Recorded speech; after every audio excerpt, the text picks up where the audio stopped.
Greetings folks, Flying Doctor here, hope you're doing okay. Now, Nvidia have done it again.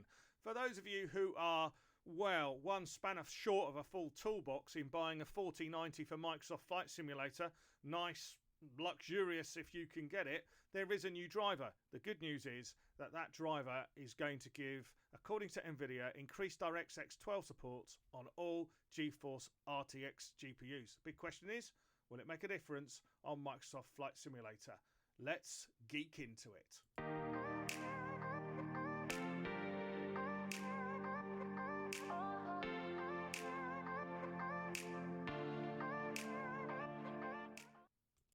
So I've pressed the download button. I'll resist the temptation to say anything more about whether you should buy a 4 series card if you can afford it, apart from to say, well, I think the 4090 is a beast and a bit of an overkill. However, we're not here to look at that. We're here to look at the difference that this driver for the 4 series cards might make to DX12 in 3 series cards. There's also some suggestion here that the Nvidia driver will provide yet again further support for DLSS2, and we reviewed that in our last video. I found that my system working in 4K DLSS2 provided a significant improvement. So Nvidia is still working on this driver, so we could see something new on that, but I'm more interested in the support for DX12. So once again, a simple route that's going to demand a lot of the sim. Flying from an aircraft carrier just outside of New York here.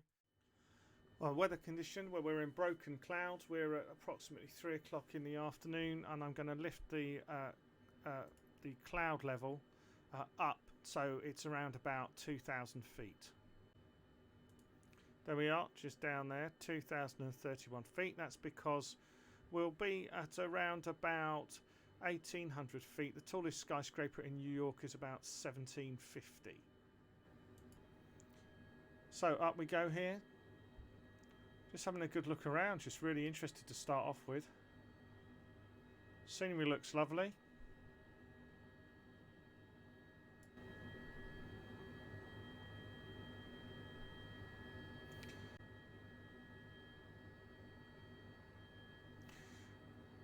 I'm using the Orbix pack for New York. I'll put in the description exactly what that is. We're just going to turn as well at the same time, just to gently make sure that we are in line with our chosen navigation.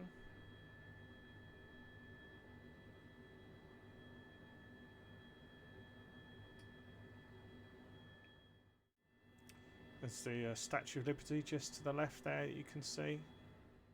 There we go, we're going to stop at around about 1,700 feet. Now the next time you see me, we'll look at a comparative run.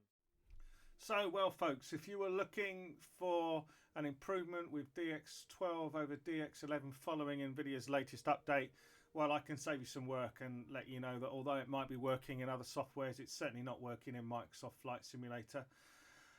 You can see from the screen on the left, we've got variable frame rates, anything from as low as 5 or 6 frames per second, but jumping up as far as 18, 19 frames per second on DX12.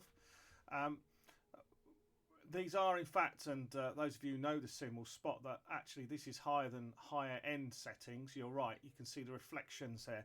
These are actually ultra settings, so that's my fault there. I'd not indicated that correctly. But yes, at 1,800 feet and 60 knots as we fly over New York here. Just that observation really, and then again you've seen a big dip down to as low as 5 or 6 frames per second, and then on the left hand side it will catch up, and it just simply says to me that and Microsoft Flight Simulator saying that we're working on a memory leak around DX12, and although the new drivers out there from Nvidia, the sim has certainly not caught up. So it's a bit disappointing folks, you know. At times I set out in my video to really, I look from cold. We're all on a bit of a journey, just like anyone else would. And sometimes you hope for you know, a lovely video, perhaps like the last one that we did when we were looking at the impact of DLSS if you're using 4K, and I saw the dramatic increase in frame rates. And sometimes, well, you win, you lose, and this is a definite loss. So although it's clear that Nvidia is making progress with DX12 and it is on the to-do list for the next version of Microsoft Flight Simulator, the next update, we're certainly not there yet. So anyway, folks, take care, stay safe. This may well save you a bit of time, because if you're looking to switch on the DX12 in Microsoft Flight Simulator, you have to restart the sim, and well, that can take a fair while, can't it? So perhaps it will save you a little extra time, a little extra effort on yourself. But if you're playing and it's working for you, be really interested to know. Make sure you put your comments in the comment section, and make sure you do subscribe. And it's been good to see an increase in the number of subscribers recently. Take care, stay safe.